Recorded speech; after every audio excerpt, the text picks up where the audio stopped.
Martinez. Good morning, everyone, and good morning, Dr. Turi. Thank you for the introduction. Greetings. I'm going to have my camera off so that there's no interruptions. And let me know if you can hear me well, Dr. Turi, please. Perfect. All right. So good morning, everyone. I'm really happy to have the opportunity to join you this morning and have these really unique learning together and combining our resources opportunity to see how we can better assist and serve our producers in the state of Virginia. There's a lot of great partners on the call today. And first, I would like to certainly thank Dr. Kendall Tari with the Virginia Association of Soil and Water Conservation District for hosting and helping to moderate the webinar. Certainly thank my USDA Nrcs team members that worked and put a lot of effort into making this happen, and all the partners that are here on the call to share information on urban agriculture, the resources that are available, and your experience, etc. So greatly appreciate that opportunity. As always, when I have an opportunity to address partners, I always like to enhance and discuss about the power of partnerships. As you know, our partnership efforts really define who we are as an agency. NRCS is who we are, and we do what we do at the level that we do it, and is because our partners in the different states and at the national level. And we really appreciate that partnership efforts, helping us to promote our programs, helping us to enhance our technical service out there, and also helping us to work hand in hand with producers, doing education and outreach opportunities out there. So certainly thank you for doing that. Everything that we do, as you know, is a collective effort, just working with our partners to make our programs a success. And if you look back at what happened in the past several years on conservation in Virginia, you can see that from the federal side and also the state side, the Virginia landowners are really fortunate because they have multiple resources, and not only talking about funding, but also talking about that technical support that is so critical to work with them hand in hand. As we start discussing urban agriculture, in many of the presentations that I have had an opportunity to talk to many of you, I have met many of you in person, others I have not. It has been virtually, but I had the pleasure to talk to you. I have mentioned the agency priorities in terms of the USDA NRCS. As we look into the agency priorities for the USDA NRCS, one of them is urban agriculture. And that priority or that goal is to expand conservation tools and support to address the unique needs of urban farmers and communities nationwide. And to do that, we need all of you working together. We need all of us working together to assess and produce and provide technical assistance to our landowners. So as part of the urban agricultural, urban ag priorities, some of the work that we have done in the past as an agency, you will hear from me in the next couple of slides, but urban ag office designation, the People's Garden initiative that I'm going to touch briefly, and my team will talk more later on. We recently hired an outreach coordinator for the state of Virginia to assist NRCS with outreach opportunities, including urban agriculture. We also developed a new funding pool for beginning and urban farmers within the state of Virginia. We also are working on the Urban Ag State Technical Committee, and you will hear more about that later as well. And obviously the Office of Urban Ag and Innovative Production Cooperative Agreements that are out there, which is funding opportunities for partners to develop work regarding urban agriculture. So when we look back, these two projects that are here shown on the screen are excellent examples of how successful collaboration on urban agriculture efforts was. Many of you probably have heard about the 31st Street Baptist Church project that happened back in 2015, or the tree cycle gardens that had happened in the past. This is new to me, obviously, as I'm getting to know what had happened in the past in Virginia as a new state conservationist, but the 31st Street Baptist Church farm was an early success story of one of the first social operations to receive farm and tract number, which is the first step for farmers to leverage funding as part of the USDA assistance. In addition, NRCS funded a high tunnel back in 2015 to extend the growing season and provide fresh produce year-round for farmers market sales and to help feed local families. And in addition to that, NRCS also collaborated with the local nonprofit, the Fuchsia Gardens, on a fellowship program that produced more than 20 certified urban agriculturists who have been branched off to be local and regional leaders in this emerging field. So as you look around, these are some success stories from the past, and it had a significant impact on urban agriculture. That's the main reason I would like to mention that. There's other success stories that you may have learned about. If not, you're going to learn now, that had happened here in the state of Virginia.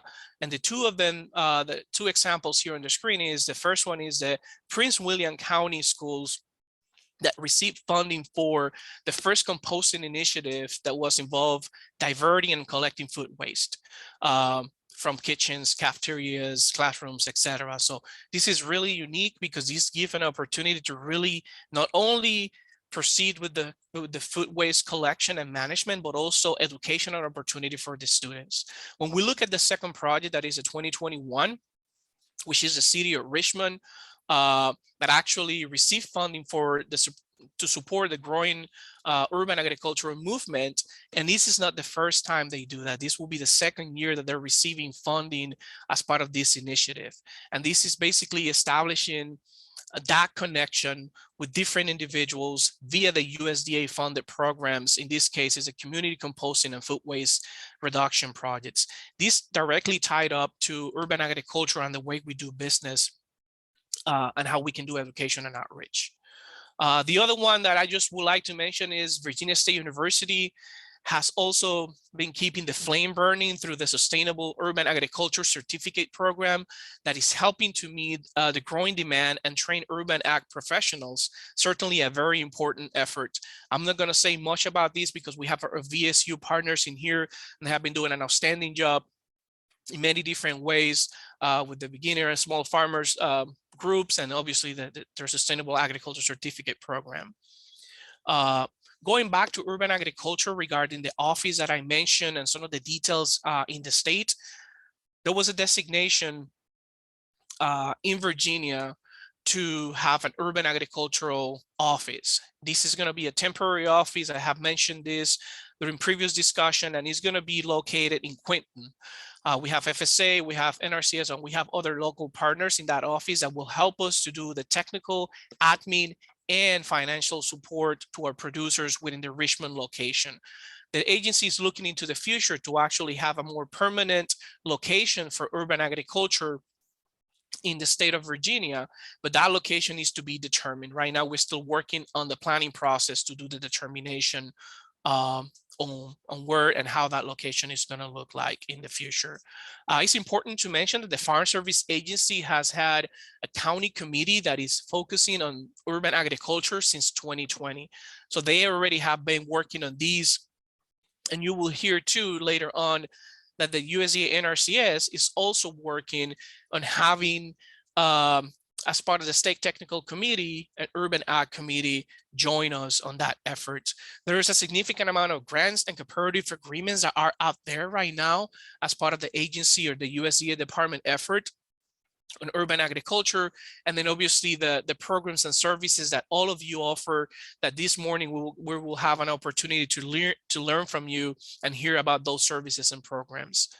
The People's Garden, my team will be probably discussing these in more details, but I'm so excited to really share the great opportunity that we have as part of the People's Garden initiative.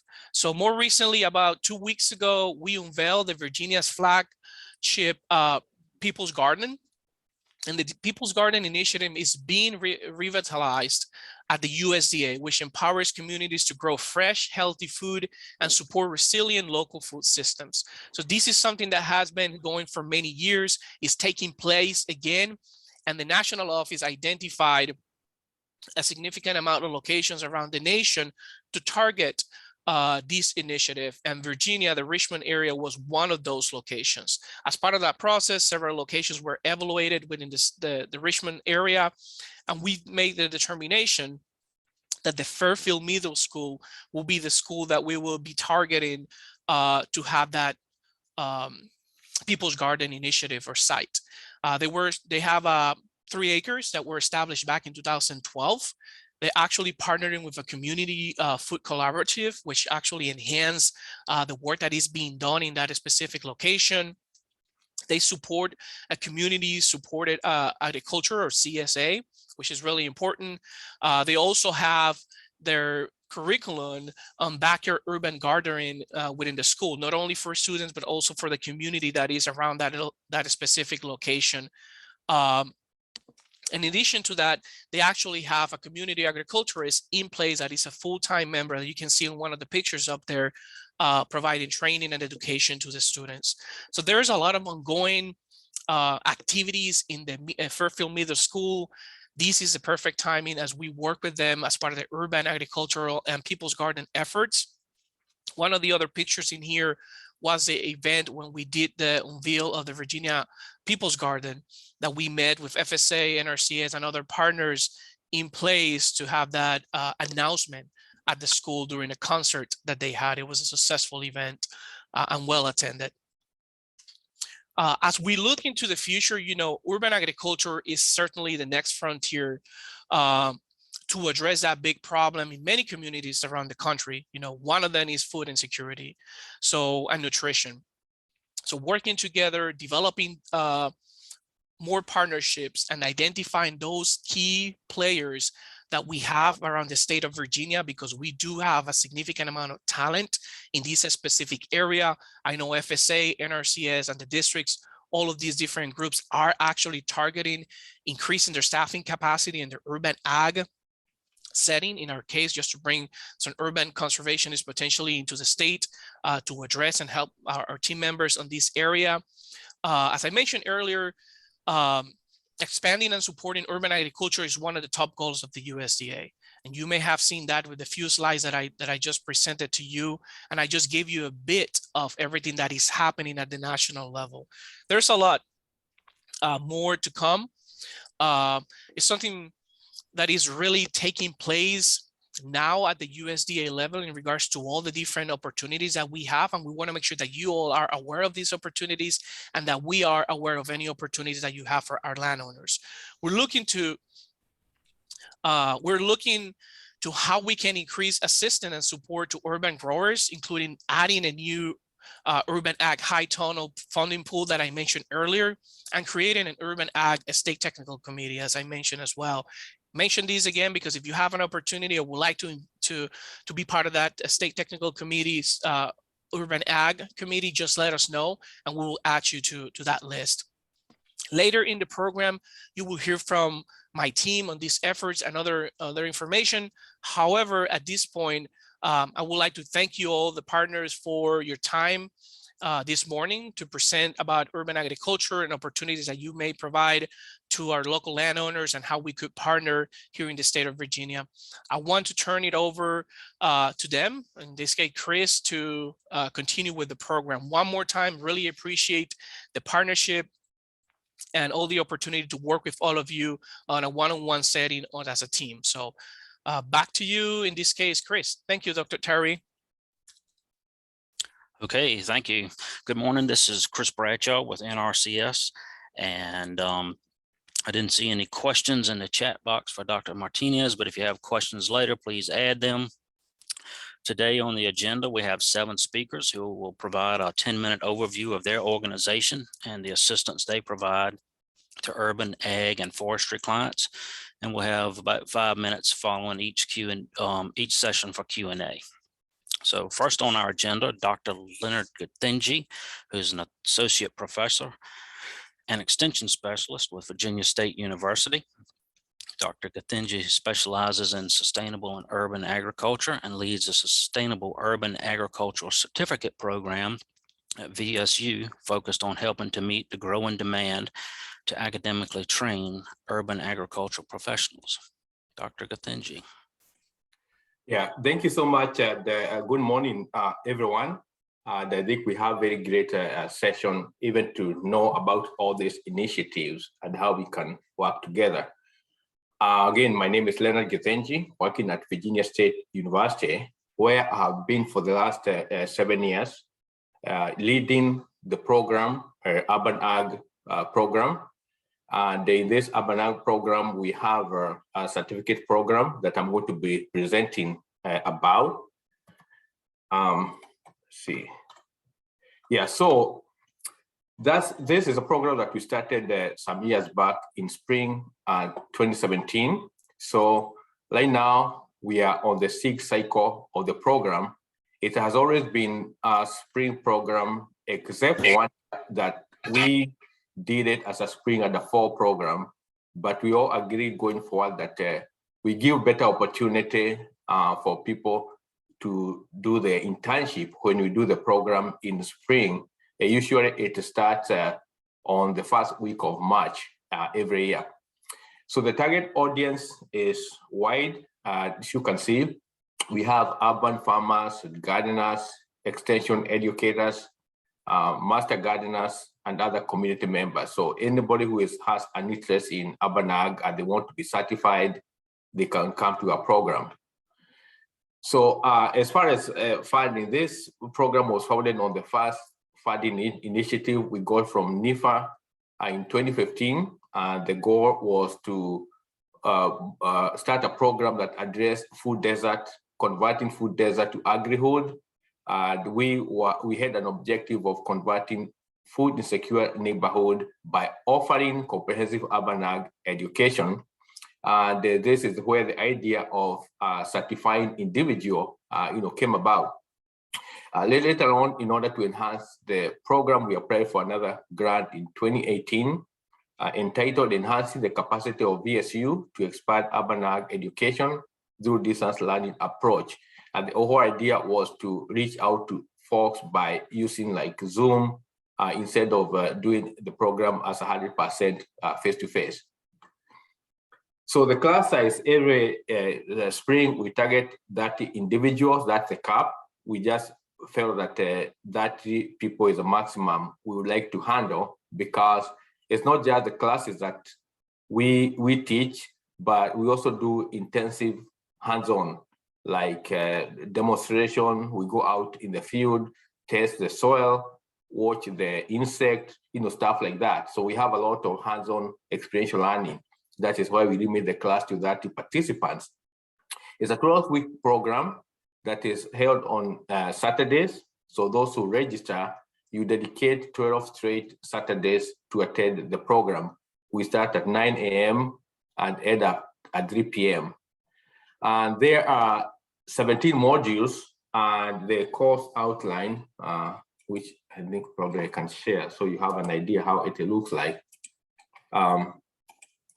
So this is the outline of the program. This is what was for this year. We have those 17 modules. And of course, we have a program orientation where we invite the folks to come and learn the do's and don'ts of the program. And then we have the module running from 1, as you can see them listed up here, all the way to module 17.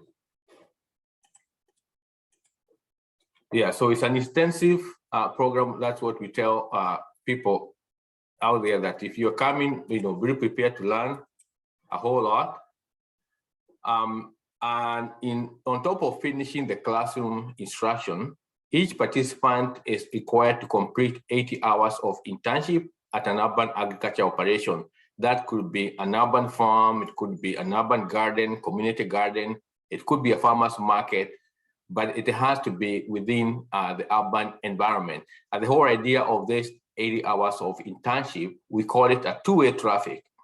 The individual is supposed to take the knowledge they learn in the classroom to assist that program, but also learn how they are doing their thing, so that you learn as you also help to bring new ideas. And after completing the internship and passing the course, participants are required to present a 20-minute seminar.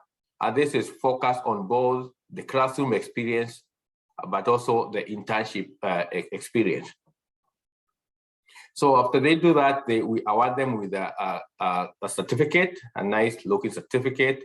And so far, we have had at least 150 people going through the program. So with that, if there are any questions, I'll be more than happy to answer them.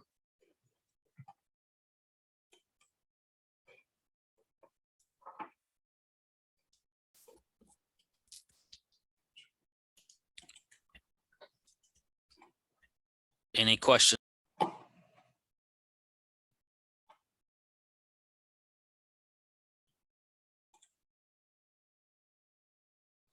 I see a question there. Is it still offered through distance learning? Yeah, good question. Yeah, we still plan to have the distance learning module. Actually, the next intake, spring 2023, yeah, we're going to have the distance learning module. So as I mentioned, that folks are going to participate through Zoom. And then for the hands-on part, we're actually going to send to them some hands-on kits. Let's say we are talking about the soil testing. You're going to have your kit. The instructor will be there doing the demonstration, and you'll be doing the same from your home or from your office.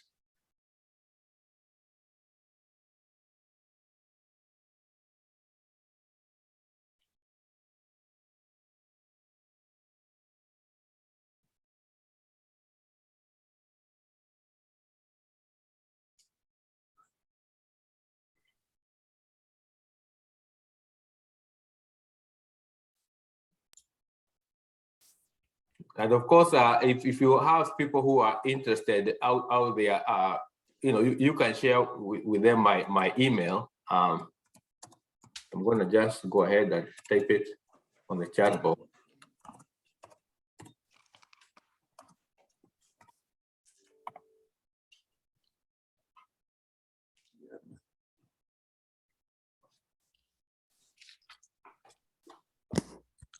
Okay, thank you, Dr. Gatinji. If there are any other questions that folks happen to think of, please type them in the chat. And again, thank you. Our next speaker is Mr. William Crutchfield, who's the director of the Small Farm Outreach Program at VSU. The Small Farm Outreach Program educates and empowers small, limited resource, socially disadvantaged, and veteran farmers to own, operate, and sustain farms. The Small Farm Outreach Program provides outreach and learning opportunities to small farmers in 74 Virginia counties, including USDA assistance programs and more. Mr. Crutchfield. Good morning to everyone, and glad to be a part of this learning opportunity with the various partners. Of course, the small farm, I talked to you a little bit this morning about the small farm program and what we do. Not so much with urban ag, we pass all of that on to Dr. Gatinji when someone comes in from the urban areas. But we do work with some of the rural communities and into the small towns and cities. So the Small Farm Program is part of Virginia State University and Virginia Cooperative Extension Service. We have to reinforce the mission of our 1890 land grant institution with a focus on helping socially disadvantaged farmers with limited financial resources, minority farmers, beginning farmers, ranchers, and U.S. military veterans to own, maintain, and operate and ranches independently. Program office, as many of you may not know, is located right here on Randolph Farm, a 417-acre research and education facility. The Small Farm Program employs about 30 employees statewide, both part-time and full-time, including several interns. Kendall, can we get the next slide, please? Great. The SFOP provides outreach, training, and technical assistance to small farmers and ranchers across the Commonwealth, not just 74 counties. With our partnerships now with other entities, we include all of the counties in the Commonwealth and in the neighboring states of North Carolina and Maryland. Of course, during the year, we conduct a vast number of workshops, events, bus tours, one of which is coming up next week. We're taking a group of farmers down to the A&T University's field day on the 23rd. And of course, we do one-on-one site visits to teach farmers about resources available to them and how to use tools and techniques that will improve their farming businesses, as well as work with them to get USDA program assistance, including farm serial numbers and et cetera. It's the goal of the SFOP to help small farmers get started, find available resources, and be successful in their farming operations. Next slide, Ken. Otherwise, it's just basically it's obsolete. How do you feel? This is a slide of some of our hands-on experience. As you can see from the various slides, we do educate a lot. We do work a lot with students. The slide there in the top corner is a group working with a group of students in the city of Richmond. And then of course, down in the bottom is one of our research scientists working with some students on some sheep. Next slide. Just since COVID, we used to put out a 6-month listing of all of our various activities and events. But when COVID came along, 2 years ago, 3 years ago now, we switched to putting out a quarterly newsletter. The quarterly newsletter, of course, lists a lot of activities and events that we have coming up in the current quarter. What we've been trying to do is highlight some of those activities, as well as promote some of our partner organizations, some of the things that they may have going on of interest to small and limited resource farmers. Many of you may not know, but the SFOP does have an advisory board made up of 11 members, including 1 student. Next slide. Just recently, we acquired our mobile educational unit. This unit was put in service back in September of last year. It's been traveling the Commonwealth quite frequently. It's headed out this weekend to an event. Then it's headed down to Florida to the annual AEA conference, along with other activities throughout the Commonwealth. We have a large list of individuals and organizations that are requesting the unit. It talks about Virginia agriculture from the beginning back in 1619 all the way through current. It gives a history, as well as gives students and individuals an opportunity to see what agriculture is all about in the Commonwealth. Next slide. One of our pride and joys is the high-tech high tunnel, in which we partnered with Nrcs to put this tunnel together and construct it here on Randolph Farm. This high tunnel is totally off of the grid. It's powered by solar and wind, and it collects the rainwater from the roof. What we tell our small limited resource farmers is that you may not be able to use all of the technology, may not be able to afford all of the technology that's in this tunnel, but certainly you can use some of it. And what we found since this tunnel has been constructed is that a number of our farmers have in fact began to use some solar and some wind power, and in addition, collecting rainwater from the roof to irrigate their crop.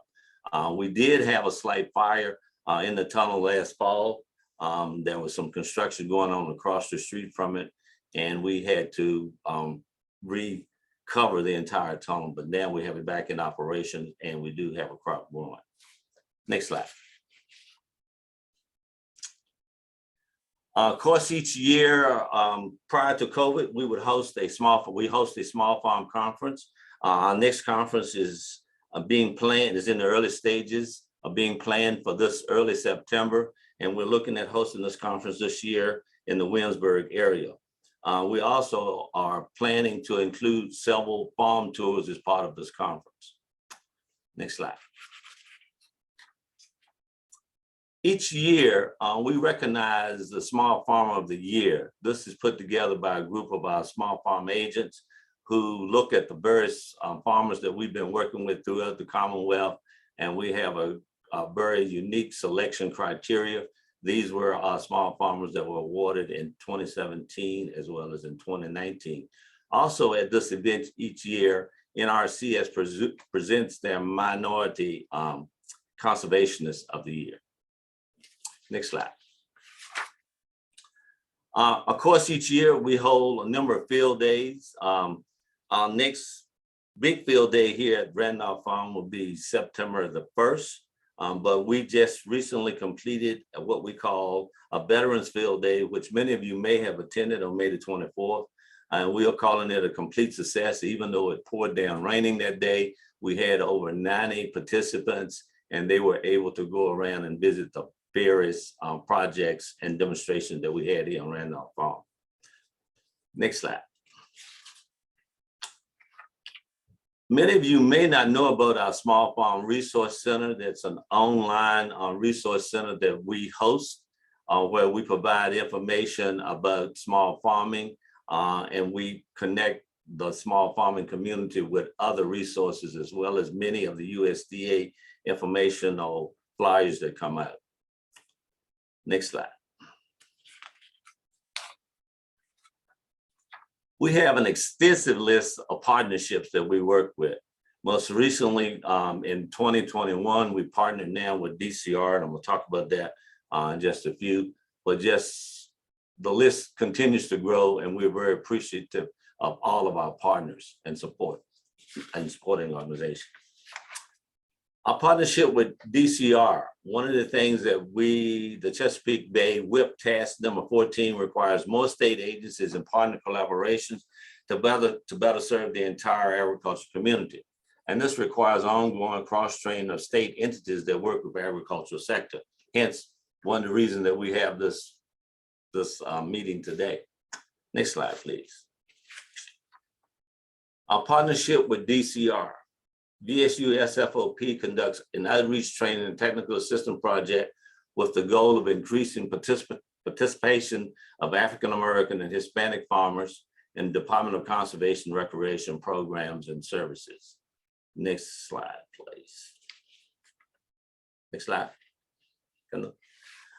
Many of you may not know, but as a result of the 2017 Census of Agriculture, there's close to 3,000 minority farmers in the Commonwealth. Our goal is to connect those farmers with the various programs through DCR, USDA, VDACs, and other agencies. We just got this kicked off in 2021, and we are in the process of hosting more events and connecting those farmers with the soil and water conservation districts. So I'm sure many of you have seen our agents or been talking to our small farm program assistants so that we can connect these farmers. And then this is a territorial map of the agents and where they're located across the state. We try to place some individuals so that they don't have too far to travel, but as you can see, Virginia is a vast state with some 99 counties. Next slide. Cool. That's kind of it in a nutshell of the VSU Small Farm Outreach Program. If anybody has any questions, I'll be more than happy to take them at this time. I'm over the past, 10, 12 years that I've been here, I've been working with many of you. I'm just learning most of you now with the soil and water conservation districts. So we are here, as they often tell me, we are glad to be here and proud to serve. So any questions?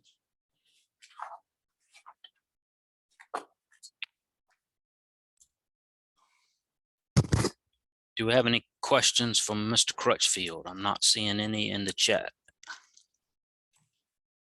And I'm gonna have to leave you all because I'm due to be in a policy board meeting at 10. So thanks again for this opportunity, and I look forward to working with you in the future. Actually, I think you might have one question before you leave me, Mr. Crutchfield. Okay. What is considered small? You know, that's probably the most difficult question that I get. According to USDA, if your gross income is less than $250,000 a year, you are considered small. But when you look at FSA, they will grant a Nrcs, they will grant a farm serial number all the way down to 1/10 of an acre. So, hey, you know, it's a moving target. It's a moving target. The individuals that we've been working with don't, of course, aren't grossing $250,000 a year, and they are on limited resource, or they're just beginning to farm. So that's kind of how we do it. We don't turn anyone away. Here recently, we have been graduating some of our producers because they have reached the mark where we consider them to be successful. They're self-sustainable, and we're using them as mentor farmers to help other farmers. So. Excellent. Thank you, Dr. Crutchfield. I think that gives some clarification, and know that soil and water districts are excited, interested in working with you for Yeah. that DCR partnership and with outreach. Yes. And we had a great opportunity, I think, last summer up at Grays Mountain Lodge to talk to a group of soil and water conservation districts.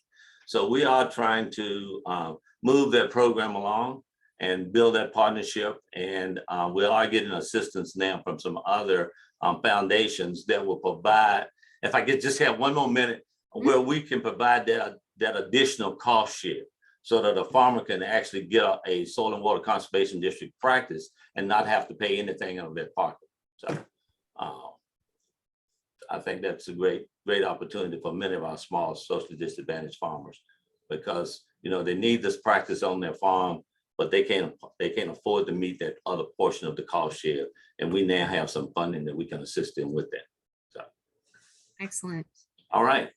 Thank you so much. And for folks who didn't see it, flag it for you. Dr. Martinez dropped a link for a really great urban ag programs at a glance that talks about some of those funding, financing your farm, marketing and selling. A really great resource tool that I hope some of you will find a chance to scan. Thank you, Mr. Crutchfield. Chris, sorry to tag in there. Wanted to make sure we got that question answered before he popped off, but I'll pass it back to you. All right, that's great. Thank you. Next on the agenda is Ms. Kathleen Reed, who is the state coordinator for the Extension Master Gardener Program in Virginia. As the state coordinator, Kathleen leads volunteer leadership and development efforts, provides administrative and volunteer management support to extension agents and master gardener coordinators, and helps to promote the Master Gardener program throughout the Commonwealth. Prior to this position, she spent 3 years as the Agricultural and Natural Resources Extension Agent with VCE in Roanoke. Ms. Reed. Thanks so much, and thanks for having me today. I'm excited to talk to y'all a little bit about the Master Gardener program, as well as some of our other volunteer programs within Cooperative Extension. So the first is just a quick screenshot of all of the different kinds of volunteer programs that Virginia Cooperative Extension does offer throughout the Commonwealth. So it's not just 4-H or Master Gardeners, but energy masters and master naturalists and parent education and financial educators. So it's quite a broad range of different volunteer programs that Cooperative Extension oversees. There are over 18,000 VCE volunteers who gave 760,000 hours of their time in 2021. And so if you think of 2021, that's even coming out of pandemic restrictions where a lot of our volunteers might have not been doing all of the hours that they typically do. So I think as we continue forward, you'll see that number ever increasing. So a quick screenshot just of the Master Gardener program in Virginia. We are made up of 60 units with over 5,000 volunteers who last year gave just over 300,000 volunteer hours. So they are a very active group of volunteers and present through a majority of Virginia. Many of our Master Gardener units are housed in urban and suburban areas. Our largest programs include Fairfax, Arlington, Alexandria, Virginia Beach, James City County, Williamsburg, and Virginia Beach. And each of those programs have more than 200 active volunteers. So we have some very large units in urban areas helping to address some of those urban agricultural issues. Our mission for the Master Gardener program is sharing knowledge and empowering communities. And so this volunteer program is really connecting the university and the Virginia Cooperative Extension agency with home horticultural needs. So horticulture, environmental outreach, etc. So they are working directly with homeowners, with community members, with youth in schools, and much more. So it's a very large group of volunteers working on a range of different horticulture and environmental programs. Master Gardeners focus a lot of their programming around garden education, hands-on teaching and working demonstration gardens, and so much more. They can help homeowners successfully garden, help build and maintain community gardens. And during the pandemic in 2020, when most other volunteer opportunities were closed or just virtual, Our master gardeners were able to work in food producing gardens to donate that produce directly to their local communities, especially when there were a few food shortages and other things like that, to really help give their time and their energy to really support their local communities. A lot of our master gardeners work with youth in local schools and in after school programs. And really, our volunteers are giving people the knowledge that they need to be successful in their gardening endeavors, whether that's a container garden, an in-ground garden, or anything in between. So you can see here just a couple examples of different kinds of garden programming that might be happening throughout Virginia. Another program related to urban agriculture and natural resources is the Healthy Virginia Lawns program. So the Healthy Virginia Lawns program offers personalized lawn care recommendations. So someone where this program is available would reach out to their local VCE office, and a trained volunteer would come to their site, talk them through the process, map out the site, do soil analysis, and take those soil tests, and help create a complete management plan for that lawn. And so really the goal of this is to help address nutrient runoff, making sure that that homeowner is actually doing the correct steps in order to not only keep their lawn healthy, but not to have excess fertilizer, excess, all of those things that we don't want running off into our waterways. So this is another very successful program, and there are quite a few units throughout the state who do offer this. So through Virginia Tech and Cooperative Extension, there are some diagnostic and laboratory services that folks throughout the Commonwealth can take advantage of. We have an insect identification lab, there's a plant disease clinic, a soil testing lab, weed identification lab, and then a Virginia household water quality program. And these are just kind of the major ones. So if you'd like to learn more, you can type in that link here, the ext.vt.edu/agriculture for additional information about the labs. The plant disease clinic does have a fee for submitting a sample. And then the soil testing lab for commercial farm samples is free for the routine test. It's $10 for homeowners, and then $4 for organic matter and $2 for soluble salts. And so these are a bunch of really great resources that are offered through Virginia Tech, and that you can work with your local VCE office to connect into these labs to submit samples. One great resource through your local Virginia Cooperative Extension office and Master Gardeners are Extension help desks. So these are local sources of knowledge and connection to VCE and Virginia Tech resources, generally staffed by Master Gardeners. So they can help work on diagnostics, identification, and other troubleshooting that from homeowners, from businesses, etc. So if they aren't able to do that diagnosis or identification, then your next recourse would be to have them send in those samples to the Virginia Tech labs. So it's really that connection, that local connection to resources at Virginia Tech and all of the agencies that we can partner with. Just to go over a little bit of our other master volunteer programs, the Virginia Master Naturalist program is a statewide volunteer training and service program focused on natural resources. These volunteers engage in education and outreach, citizen and community science, and stewardship projects, all focused on natural resource conservation. Just like Master Gardener programs, many of the VMN chapters are situated in urban or suburban settings. And the largest and most active chapters are in places like Arlington, Fairfax, Albemarle, Virginia Beach, and Williamsburg. Urban and community forestry is a big area of projects for VMN volunteers. For one example, the Arlington chapter works closely with Arlington Parks and Rec to lead a park stewards program where volunteers lead invasive plant work days, and habitat restoration in the parks. And this, through these volunteers and that partnership, has resulted in significant improvements in the habitat of many parks, and it increases the engagement in those parks from the surrounding areas. Virginia Master Naturalists have a story map that shows some of their urban and community forest projects. I will post that in the chat box once I finish, so you can take a look at that and take a little bit of a deeper dive into some of those projects. Master Food Volunteers work with community members around food preparation, nutrition, food safety, and physical activity. And in so many of our volunteer programs, there are overlaps, and we have many volunteers who belong to more than one program. And we often, as you might imagine, see cross-program projects taking place, whether that's between Master Gardeners and Master Naturalists, or Master Food Volunteers and Master Gardeners. There's a lot of opportunities for our volunteers to work together to help their communities.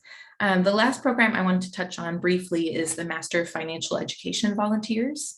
They offer classes in offices that could be a benefit to farmers or other individuals who want to build credit, create savings goals, spending plans, help with taxes, manage debt, among a bunch of other topics. So that's another really great volunteer program available through Cooperative Extension. This is my contact information. If you have any questions after this program or would like to reach out to your local Master Gardener volunteer program, I can help connect you with them.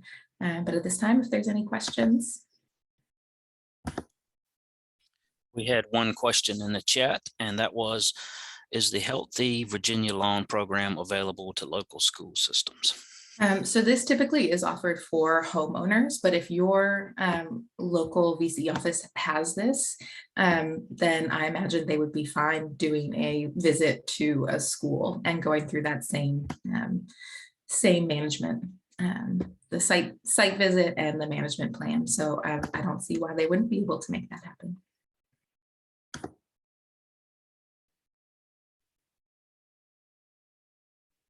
Great. Well, thank you all so much for having me, and feel free to reach out to me. I will put that link in there about the story map for the Master Naturalists. I will do that now, and look forward to talking with you all some more. Thank you, Ms. Reed. Our next speaker is Ms. Paige Thacker, who is also with the Virginia Cooperative Extension and serves as the Agricultural and Natural Resources and Unit Coordinator in the Prince William County office. As an extension agent, Paige has provided dedicated service to Prince William County citizens and beyond in horticulture for 20 years. For the last 13 of those years, she has also provided administrative leadership to VCE's largest extension office that includes 26 faculty and staff members addressing a wide variety of community needs. Ms. Thacker. Thank you, Chris. Thanks for the opportunity to talk about some of the resources that Cooperative Extension has. Some of you who have been around for a while may be very familiar with this, and hopefully it's just a reminder.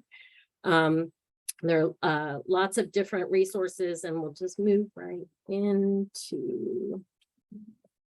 So Virginia Cooperative Extension has the Virginia Tech pesticide programs, and you can find information at their website. The university has partners with the CALS, Virginia, the College of Agriculture and Life Sciences, as well as the entomology department, to offer pesticide safety education resources. They also partner with the Virginia Department of Agriculture and Consumer Services.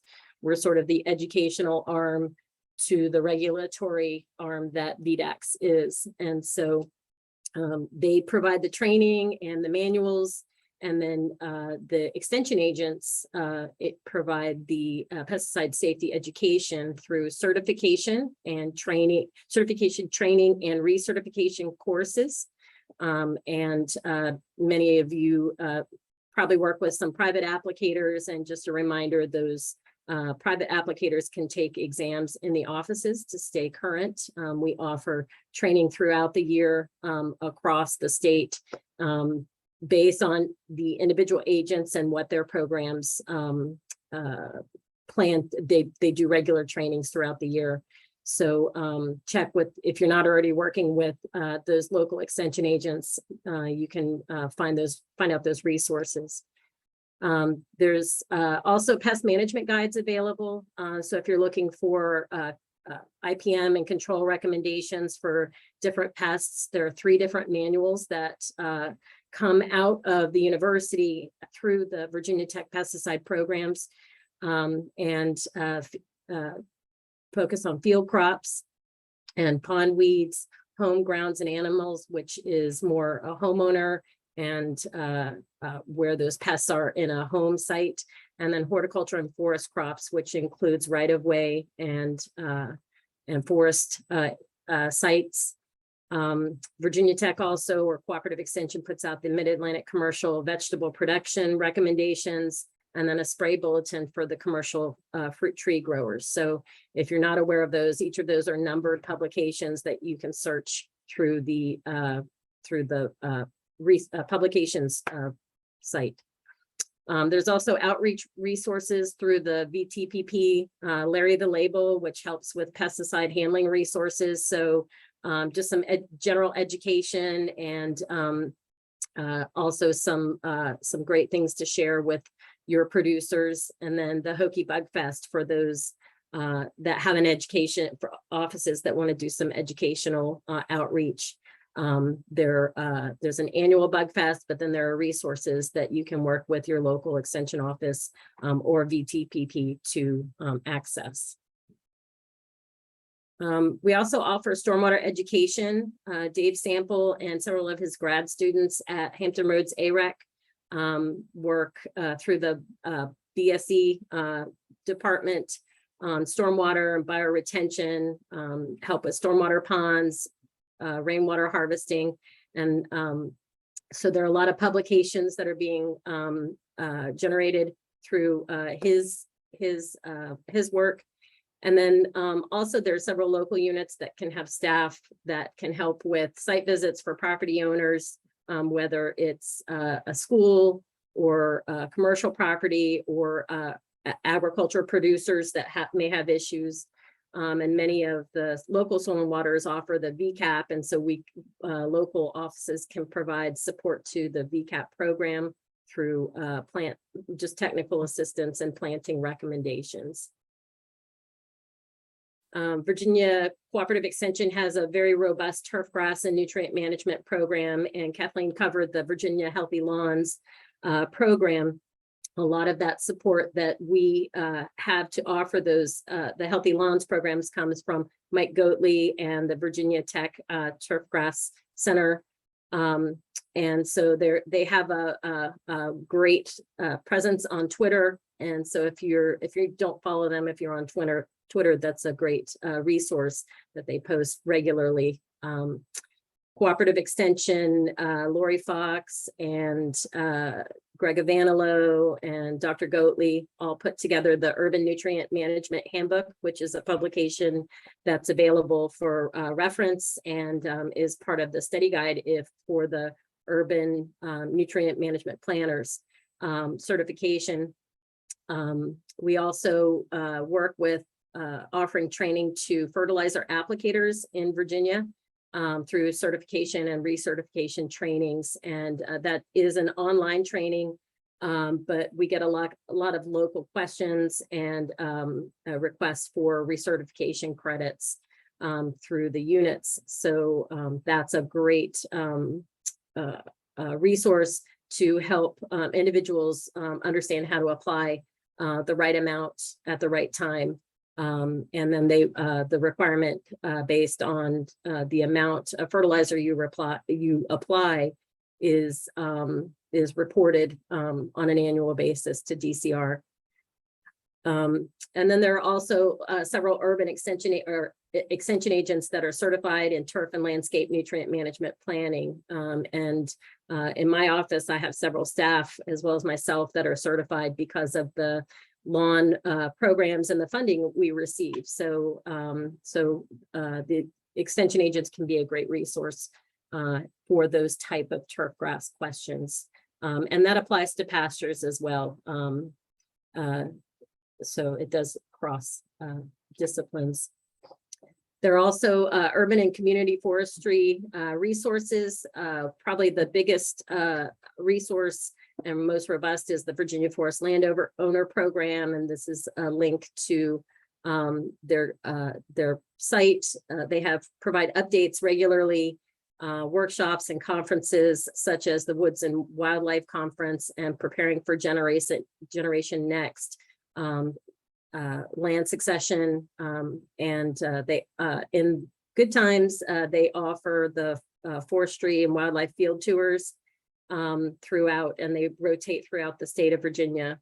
And then some online learning options that you can find on this website are the 15 Minutes in the Forest, where they've taken education virtually to provide updates and resources for on important topics for urban forestry. The School of Plant Sciences through Virginia Tech has some great resources as well. And several of those individuals are on today. And there are other specialists that can provide resources on cover crops, forages, fruit and vegetable management, any of the commercial vegetables, grain, fibers, soil science and septic system information. And so if you're looking for resources on any of these topics, your local extension office can connect you to those resources and those specialists through the office or the School of Plant Science at Virginia Tech. And then just to reiterate, Kathleen had some information about the diagnostic services. In addition, there's a nematode diagnostic lab, and then there's a great weed ID app available to help you identify. They've upgraded it, and it's a better resource for helping you identify weeds. And if you can't identify them, you can also send them to the Weed ID clinic. And again, your local unit can help you with that. The forage testing lab through the dairy science department. And then there are also some really great disease videos from the plant pathology lab on YouTube. So if you wanted to learn about some of the diseases that some of the crops and more urban plants have, that's a great resource as well.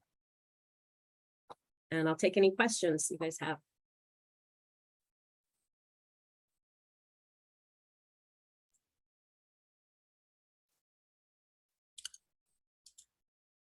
I'm not seeing any questions in the chat at this moment. Anyone have a verbal question or just a question you'd like to type in? Speak up now or type in your question.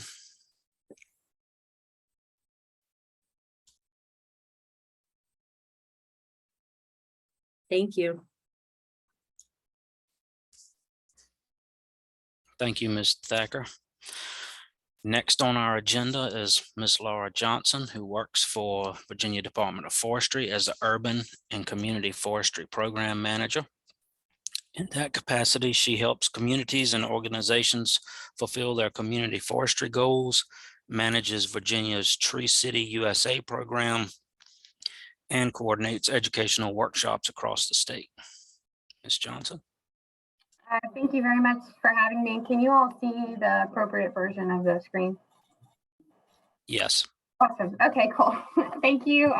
It's wonderful to hear about all of the programs and kind of get a refresh. I've learned a lot over the past hour, and I'm grateful to be here with you all today to talk about what Department of Forestry does. And I have a very long title, professional title, but very much I'm an urban forester and a certified arborist first, and have a lot of love for trees.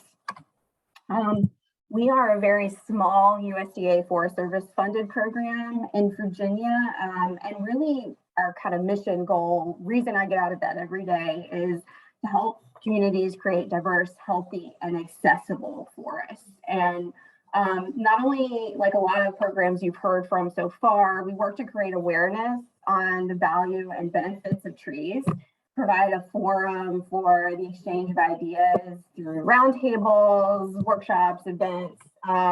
And a lot of times we're the arborists in small communities that just can't afford to hire one on their own. I work statewide, my staff work statewide, and we also really fortunately have the support of our network of field foresters at the Department of Forestry.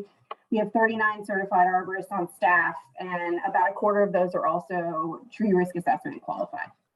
And speaking of tree risk, we also host Virginia's Urban Forest Strike Team, and basically after natural disasters, we'll go out and provide community support for tree risk assessments and FEMA public assistance information. And we've been deployed all over the country doing that work, but we do like to work home first if there's ever the need to. In addition to that, we also manage out of our shop 2 grant programs, kind of financial assistance programs. The first is the Virginia Trees for Clean Water program. It started in 2013, and the goal of this program at its core is implementation. We want to see trees in the ground, and our goal is right tree, right place. Actually, this year, we're going to start supporting maintenance for those projects. You know, I've been managing this program since 2013, and the biggest struggle, I think, is just helping support watering programs. And we're fortunately going to be able to do that this year. And we're really grateful to be able to do that moving forward. And then the second is our Urban and Community Forestry Grant Program. This program is super diverse. We'll fund everything from urban heat island studies to workforce development programs, anything urban forestry, tree related, urban tree canopy analyses, management plans, kind of all over the board. And you can find resources and specific information for these grants directly on our website. And some specifics about these styles, the request for proposal style, they are reimbursement grants. And I know that can be a challenge for some groups, and we do try to work to find someone who can help support that. Our grants do have match requirements, but they vary. For example, our tree planting grants, we only match what you can program. So basically, if you have volunteers working on your project to help you install trees, that can be your match. We're not going to require that of you. And again, in-kind is allowable. And for all of our tree planting grants, we will help you with your project. And so a DOF forester will visit it beforehand, look at your project, provide recommendations on your application. They will also inspect your project once it's complete. And then the big thing about this is the Virginia Trees for Clean Water program is that you submit an application. I'm personally reviewing every application that comes to the door. We'll work with you. You know, if we need to adjust your species selection, if we need to provide different recommendations, you know, it doesn't mean we're going to dismiss your application.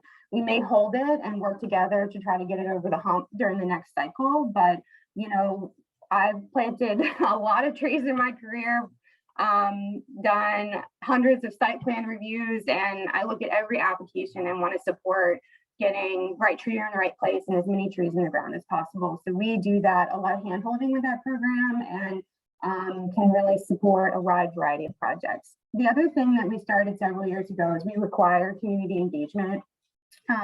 That's pretty variable across the state and what that means, but you know, we don't want trees to be planted in a community that doesn't want them, because I've done that and I don't want to do that, and I want these trees to live long term and be successful in our communities. And so we now have that program that is a requirement as part of our program. And since we're here with Urban Ag folks today, we have done a lot of urban food forest work across the state. These are kind of various projects we've been part of, and it's super fascinating. Our grants will support everything from installation. I also will review soil reports, help you match fruiting trees, and all kind of work that you may need to support your urban orchard. We'll even help you pay for maintenance plans, because I know that urban food forests can be a little bit scary from a maintenance perspective, but These are just some examples of some great projects. So one's Harrisonburg, we've got some in Northern Virginia and Alexandria, Hopewell, Newport News, Norfolk, kind of all over the place. So we're super excited to be supporting those as part of the Virginia Trees for Clean Water program, and we're really excited. It's always a learning adventure, every project that I work on related to this, and each is unique, and we're happy to provide that support, whether it's hiring someone to help you consult for your specific site or kind of oversight support from us and matching the right trees for your location.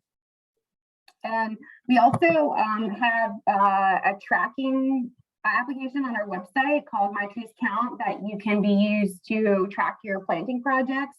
And I think a lot of us here have WIP goals that are on our minds a lot. And so this is a screenshot of that. And those are all the projects we've worked on or supported in the past year. And then you can also submit your project either whether you're affiliated with us or not, and then we'll report that data for WIP reporting. But here's a link here to it directly, or you can go to it on our website.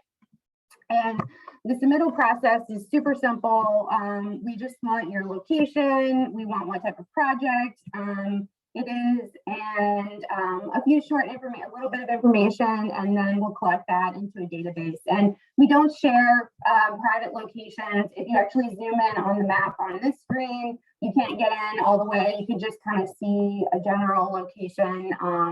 So we are protecting people. And then if you want your data not displayed on the map, we will not do that either. But here's some examples of some wonderful projects that have been installed, everything from buffers to, here's an urban orchard right here done in Hopewell, Girl Scout projects all over the place. So we're really excited to be able to support that.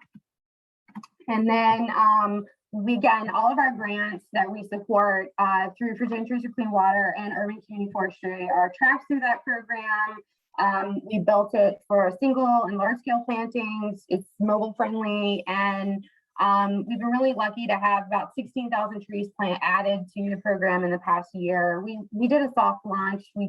This is something we built through Esri and don't really have the resources to make it much wider than it is, but we've been really lucky that people have kind of adopted and are willing to kind of add their trees so we can inspect them and add them for our WIP goals.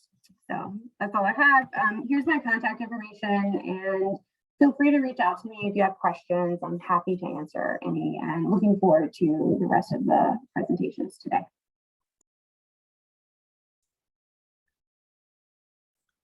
Okay, thank you, Ms. Johnson. Do we have any questions? I didn't see any in the chat. If anyone has verbal question, or if you think of another one later, please type that in. Our next speaker is Dr. Kendall Tyree, who has served as the Executive Director of the Virginia Association of Soil and Water Conservation Districts since December of 2008. One of the many resources available to landowners in Virginia through the Soil and Water Conservation Districts is the Virginia Conservation Assistance Program, or VCAP. VCAP is a cost share program which provides financial assistance for property owners to install urban best management practices. Dr. Tyree. Thank you, Chris. I'll keep it brief because I want to introduce some of my new key staff to the VCAP program. While yes, I want to spend the majority of our time talking about VCAP, the Virginia Conservation Assistance Program, districts are doing a lot of great work on the urban ag side in a number of facets. Colonial in 2017 and 2020, and I think I have many of these districts on, received an NACD urban ag grant to introduce a hands-on project-based learning opportunity via ag at a local high school, and they partnered with their Williamsburg community growers. Many of our other districts have done the same. Henricopolis partnered with the Community Food Collaborative to launch the Cornerstone Community Farm at Fairfield Middle School, which we heard a little bit about the community garden from Dr. Martinez. Lord Fairfax has a 5,200 square foot community garden in Strasburg that has celebrated a harvest festival, donated over 450 pounds of produce, provided educational workshops. The same can be said for New River Soil and Water District on the other side of the state. They've had a number of field days at their New River Hill Farm, which is owned by the district, showcasing its gardens and its hoop houses. Henricopolis, I've mentioned. Northern Virginia is what I wanted to note, just so you understand the broad aspect of district work outside of our VCAP program in terms of urban. NOVA in 2021, one of the newest NACD, our National Association Urban Ag recipients, provides extensive TA training and support to new and existing small-scale production community gardens in food insecure places in Fairfax. So absolutely willing to work with you if you have interest in knowing what at your local soil and water district is happening in the field. There are 47 districts across the Commonwealth, their own political subdivision, all tackling this same mission, maybe in different means. And one of those key programs to helping this also is our VCAP program. We are really excited to have 2 new staff on board since January for our VCAP program. Darby Reed is on screen. She's been helping with some of the background and technology piece for the training. She's our assistant coordinator, and Blair Blanchette, who came on in February, is our VCAP coordinator. We are thrilled to have her come from Chesapeake Bay Foundation to work as a team with Darby to really lead the VCAP program into the next really heft that it really can be. I'm thrilled that come July 1st and the budget, when they approve it finally at the General Assembly, there'll be unprecedented level of funding for not only our ag cost share program, but our VCAP program at $4 million. So with this, I want to turn it over to Blair to talk a little bit about what our VCAP program is, what it does, and how it's helping districts. Thank you, Blair. Yeah, thank you. Yep, I'll just cover the specifics of the VCAP program. But again, just like Laura said, it's been a joy to listen to everyone else's programs, learn a little bit more about what y'all do. And I'm really excited to share some more about VCAP because I love it. And I'm really excited to be with the association and working on this program with Darby. So without further ado, and if the screen doesn't look the way that it should, which is to say, if you cannot see my presentation, please let me know. But I assume it's working.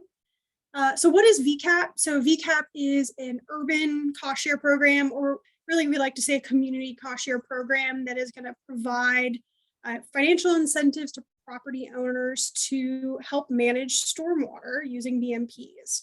So this sentence is like the baseline, the big information you need to know, but just to break it down a little bit further, cost share. So we don't cover 100% of the costs. The homeowner does have to cover, or the landowner has to cover part of the costs, but we do reimburse a pretty significant portion of the cost for these practices.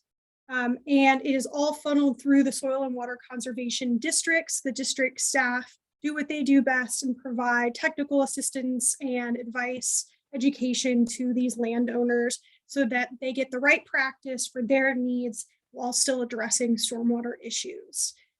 So that being said, just to give you some background on the program. So this program is a retrofit program on non-agricultural land. So one of the requirements is that there can't be new construction or recent construction. It has to be a retrofit and it cannot be agricultural land. We are based off the North Carolina Community Conservation Assistance Program, CCAP. So very kindly, we got to steal a lot of the hard work that they already did for us.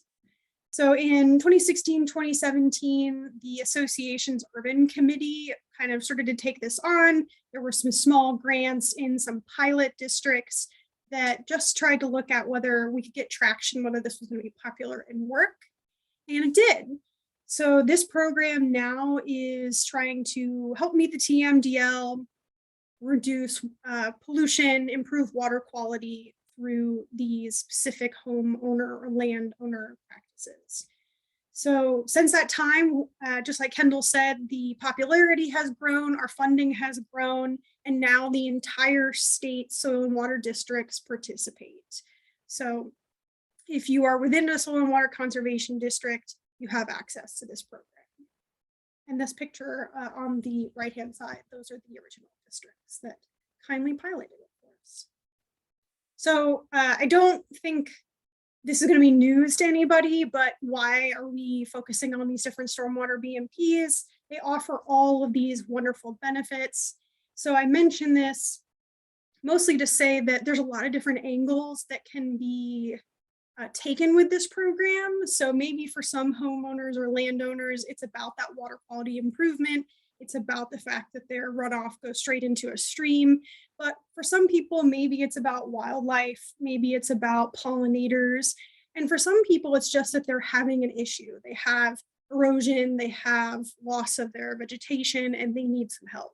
So the wonderful thing is this program has so many different benefits. So we really can help a whole variety of landowners based on whatever their concern is or their interest is. And the last two I kind of want to focus on, replace impervious surfaces. So one of our practices is impervious surface removal, and it can be replaced with another BMP or just anything non-impervious, and stabilizing shorelines. So we also offer living shorelines as a practice. So these are the different BMPs that are eligible. So you can see some of them are planted, so conservation landscaping, bioretention, rain gardens, vegetated conveyance systems, and living shoreline. So those are the ones that maybe our folks that like plants would want to take on, or maybe like the pollinators. First phone call of the day, and it happens to be right now. But we also have programs, or rather BMPs, that are not planted. So maybe if that isn't accessible for that homeowner, maybe they would prefer permeable pavers or dry wells or rainwater harvesting. Maybe they have a different need.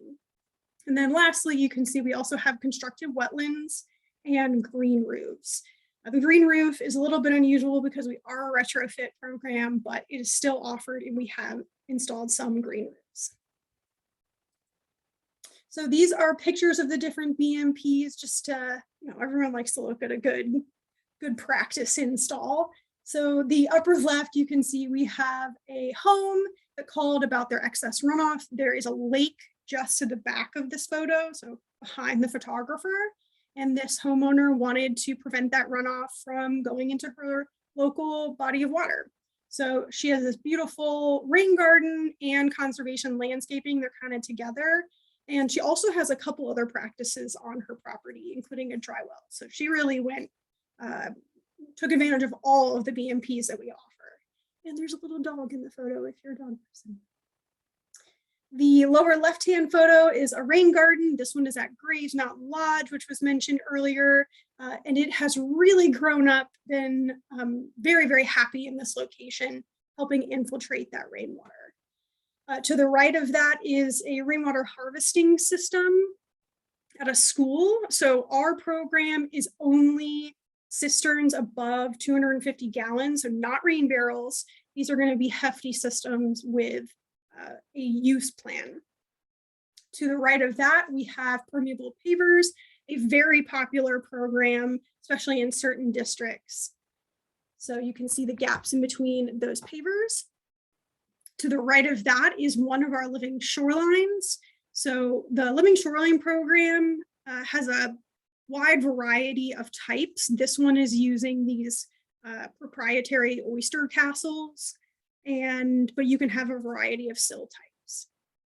Above that is an infiltration trench, and to the left of the trench is a dry well. So these are both infiltration practices that are not going to be planted and maybe require less maintenance over the day-to-day, but maybe in the end could require a little bit of maintenance. So again, it just depends on what the homeowner wants and needs. Just like Laura said, right tree, right place, right BMP for the right homeowner. So our program is a cost share program. So these are our current reimbursement rates. So you can see they're at 75% of actual cost for most of the practices. And then some of them have a like per square foot or per gallon. And there is a max per application cost, or rather cost share rate. This is going to change. It is going to increase because of the increase in costs, basically inflation. So look at this and go, wow, I can't believe we are helping homeowners, and we're going to support them in these wonderful practices that improve water quality, and then just get excited for the fact that we are going to increase that support for our homeowners. And we do have a per person limit of $50,000. So you could string together a beautiful stormwater management system on your property using all of these different practices. So I mentioned this earlier, but just to reiterate, who's eligible. So homeowners associations, schools, places of worship, parks, businesses, nonprofits, anyone experiencing a resource concern within a soil and water district. So right now, most of the state is covered by a soil and water district. There are some cities that are not yet covered, but we are working on that. So we're in the process of working with Richmond and Hampton. And then there are some cities that are already a part of a soil and water district. So Roanoke City is, Petersburg, things like that. If you have any questions, it's all on our website to identify which cities are not currently covered. And if you have interests, we can have a conversation about maybe bringing them into the fold. A couple of different parameters here about who's not included. So this is non-agricultural land. So we are the mirror image of VACs in some ways. Cannot be on state or federally owned properties. And again, not new or active construction sites as a retrofit program. And we want to keep our BMPs happy and not filled with sediment during a construction process. For those of you that work on VACs, this will be kind of old news, but the big thing for our program is it has to be treating a resource concern, making a water quality improvement. These are the resource concerns that are eligible. So erosion, poor cover, and excess runoff. So erosion and poor cover, those are pretty obvious to your eyes. You walk onto a landowner's property, all their grass has died, or there's a gully on their property. Excess runoff could be coming from any impervious surface. So your roof, your driveway, and in my opinion, lawns as well count. So any way that we can reduce that runoff that sheet flows or flows directly into a stream. Only a couple more slides, y'all, but just want to cover the process. So the first step in the process, if you have anyone that's interested, or if you yourself are interested, is to connect with your soil and water district. So the local staff are going to come out and do a site visit with that landowner, talk about their needs, look for that resource concern, and provide recommendations. From there, the homeowner or the landowner and the district staff work on the application that comes up to the association and our steering committee. And the application is not particularly long. The biggest pieces are a design plan, some of which can require engineering seals. And there's a ranking sheet to demonstrate that this practice is going to improve water quality. The applications are reviewed monthly by our steering committee. And if it is approved, the landowner can start on installation. And at the end of that process, they receive reimbursement. Other than that, all of our practices must be maintained for 10 years as a part of the requirement to have continued water quality improvements. So just a couple highlights. Since 2016, we've had over 4 million in cost share distributed, 6.5 million in grant funding, and over 700 projects approved. So what that means is that more than likely there's a VCAP practice pretty close to where you guys are right now. Conservation landscaping and permeable pavers are the most popular practices, but again, we have a suite to meet the needs of these different landowners. And as Kendall mentioned, we've got 4 million more coming from the government soon, and 25% of it is going to be used in low-income areas. So we're going to try to meet a new community of folks. And if you have any suggestions or ideas on how we can roll that out appropriately, I am very interested to hear what you guys have to share. Last couple of things. These are our different resources. So the big website I want to send you guys to is this in the lower left, the association website /VCAP. That is where all the details of the different practices, photos, and contact information is. And then this VCAP information website is where you can find all of these different materials. So we have brochures we can send you. This district guide is really for district staff. And I know many of you guys are here. And then we have our manual that has the specifications for practice. This is really if you're getting into the nitty-gritty of it. So I would focus more on the brochure unless you're a district staffer, or maybe if you're a stormwater engineer and just really want to read the manual, it's up to you. And we have a new manual coming out with the new fiscal year in July. So that all being said, here's contact information for Darby and myself. And please let me know if you have any questions, and hope that we can put some more practices on the ground with you guys. Blair, we've got a couple questions before we wrap up. I'm really proud of this program and how far it has grown in the short time frame that we've had, and excited about some of the questions in here too. Someone said that PG County has recently added foodscaping as allowable for conservation landscaping. Blair, do you want to tackle this one? Has VCAP and the steering committee considered allowing this use as well? Yes, so yes and no. So again, the purpose of the program is for water quality improvements primarily, and foodscaping isn't going to have the permanent water quality improvement we want from conservation landscaping. That being said, we can help with certain areas of that process and the homeowner or landowner can supplement themselves. So the example I would give is we can pay for ISR, impermeable surface removal, and anything that you do after that, including turf grass, which we could have a conversation about, that can be used to replace the impermeable surface. So that could be that foodscaping, or alternatively, buffers are one of our practices. And so we could have a mix of trees that include some trees that bear food, but again, that's not the primary focus of the program. But in particular, we're working with Northern Virginia Soil and Water District to help with their urban gardening program, so that we can kind of come together and create something better between the two of us. Hope that makes sense. Then I think there's a question too, if you caught it, from Travis Mead, of what is the definition of an urban area for the program? You know, that's a funny one. You can tackle that too. We say it's an urban program. That's kind of misleading, right? It's a community program. You can be in any of our districts. You don't have to be in a cluster according to census or defined as urban. It just happens to be certainly some of our most popular areas are urban areas that are adopting it. Blair, do you want to tap into that? And elaborate? Anywhere that's non-agriculture is really the answer. So urban really is misleading.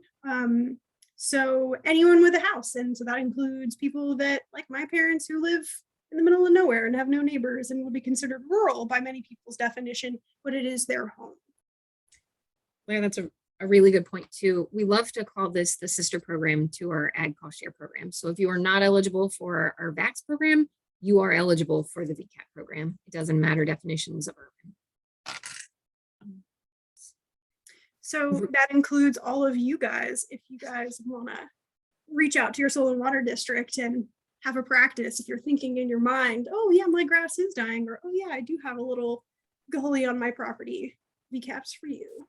That's good marketing of the program. I love it. As we kick off the new fiscal year, do our own manual updates, do our own outreach to districts, create a new certification program for this, even have a few potentially stormwater BMP project tours that maybe Blair and Darby and I will talk about. We'll certainly keep folks like Dr. Martinez and other partners on this call in the loop, because we're excited to partner on this effort. That, unless there are other questions that I missed in the chat box, Blair, really thank you for helping talk through our VCAP program for folks. Chris, I'll hand it back to you. Okay, thank you all. Our final presentation today is from Patrick Vincent, who is the Assistant State Conservationist for Programs with Nrcs in Virginia. And he's going to talk more about USDA's Urban Ag Program efforts and People's Garden Initiative that we heard in some opening comments earlier today. Patrick. All right. Thank you, Chris. I appreciate it. Good morning to everyone. Definitely glad to be on the call this morning with all the partners.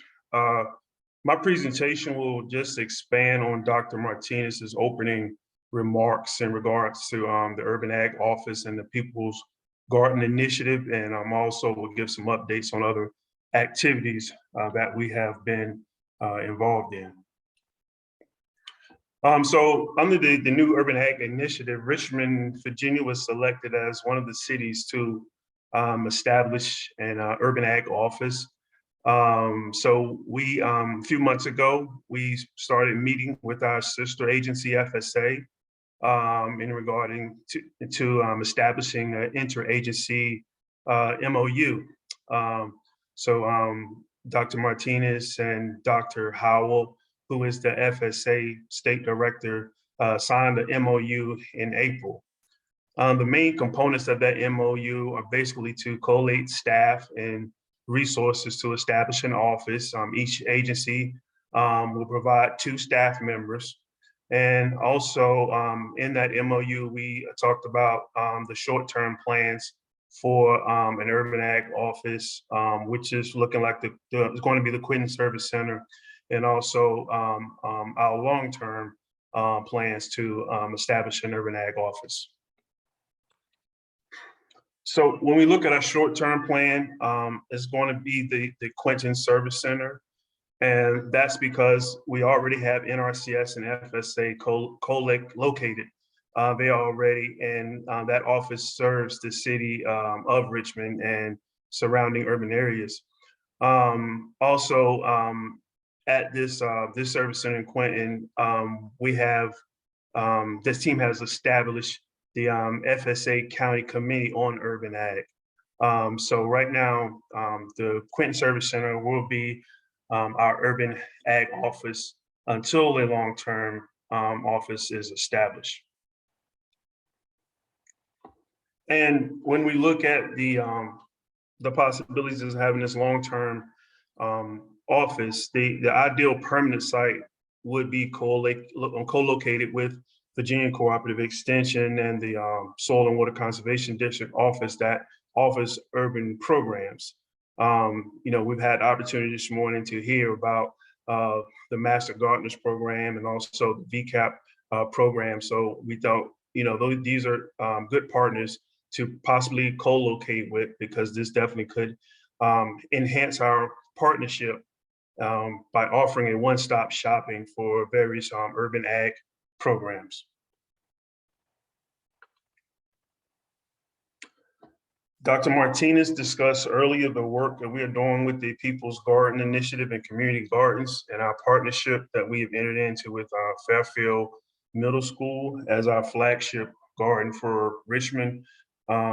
Chad Wentz, who is our state resource conservationist, and myself, we started visiting community gardens in the city of Richmond back in February that may need our assistance. And the Cornerstone Community Farm at Fairfield Middle School was our first stop. As previously noted in the slides given by Dr. Martinez, this garden has some unique characteristics, such as being 3 acres in size. They have a MOU with Community Food Collaborative, who kind of oversees the operations of the site. And also they have a science teacher who will move into a newly created position as a community agriculturalist. And within that position, the teacher will help the development of the farm and also do community outreach. The photo on the slide is from the unveiling ceremony showing Dr. Martinez make the presentation for the grant award. We provided them a grant of $25,000 for materials, supplies, and cost improvements to the garden. Also I wanted to add, I think Dr. Tyree mentioned it already, but the Henry Acropolis Soil and Water Conservation District has also been a great partner in this with Fairfield Middle School as well. In 2016, they assisted them with getting a $50,000 grant from the NACD Urban Ag Conservation Initiative. So we are very excited to now be involved with Fairfield Middle School, and we are definitely looking forward to the future success of their People's Garden project. We also had the opportunity to visit 2 other gardens The first one was the Richmond Alternative School, and the Richmond Alternative School has a garden that they're planning to develop called the Fuchsia Garden. The Richmond Alternative School, if you don't know, is located in the historic Jackson Ward area of Richmond. And within their garden, they're looking to include a compost station, raised beds, an orchard, and an outdoor classroom. And their garden will also feature a visual exhibit to give historical narrative about the legacy of Jackson Ward, including they're going to want to have a performance stage located directly across the street from the Bill Bojangles Robinson statue. So that's a very unique project, and hopefully we hope to maybe see if we can provide them some financial assistance in the future. And the other garden that we visit was the Swansboro Community Garden. And this garden was developed on a vacant lot in the Swansboro community, but they're using it as an educational space for urban agriculture. And as of right now, I think there's a local church and people in the community that are overseeing that garden.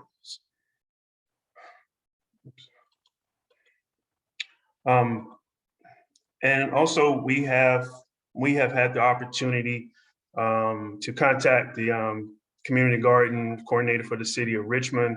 For those of you who don't know, the city of Richmond has about 20 city-run gardens that are currently in operation, and there's more to be found, of course, on private property. So we're hoping in next fiscal year that we're going to get some additional funding, and so we look forward to establishing some type of collaboration with the city of Richmond, and maybe hopefully providing some assistance to help manage some of these garden sites.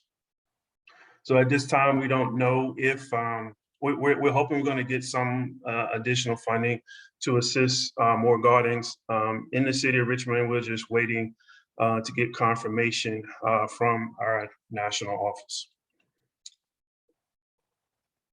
And also, just some of the other urban agriculture activities that we've done. We've developed a one-page fact sheet to highlight our offerings and other offerings from partners from around the state, which really consists of the presenters that we've had on the call today. We've also set up an urban ag high tunnel fund pool to provide assistance to urban growers, and we have identified urban area contacts within each one of our 4 service areas to assist us with carrying out our urban ag initiatives. And also we are in the process of establishing an urban agricultural subcommittee, which will be an extension of our state technical committee. So those are some other activities that we have also been involved in. So that concludes my presentation. Are there any questions?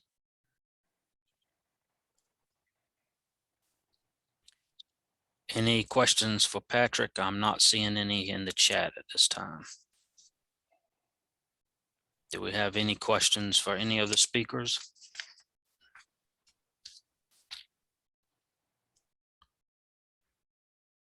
Okay, not hearing or seeing any.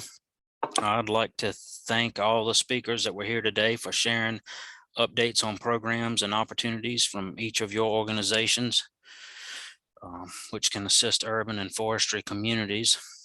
It was a great opportunity for USDA staff and district staff to hear from all the partners about how we can better coordinate and collaborate on all the programs that are available and provide the best assistance to our clients.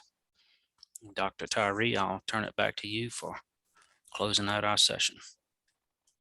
Chris, I really appreciate it. I don't have anything to really add. A huge appreciation for partnering with us to make this happen. We have recorded today's session and we'll be sharing it with partners. It will be posted on our YouTube page. If you have any questions, we also have the presentation slides from partners and we'll post those for folks also. If you have questions and want to stay on a few minutes, I'll keep the Zoom open, but otherwise have a great day. And I really look forward to working with each of you on these programs. Thank you, Chris. Thanks.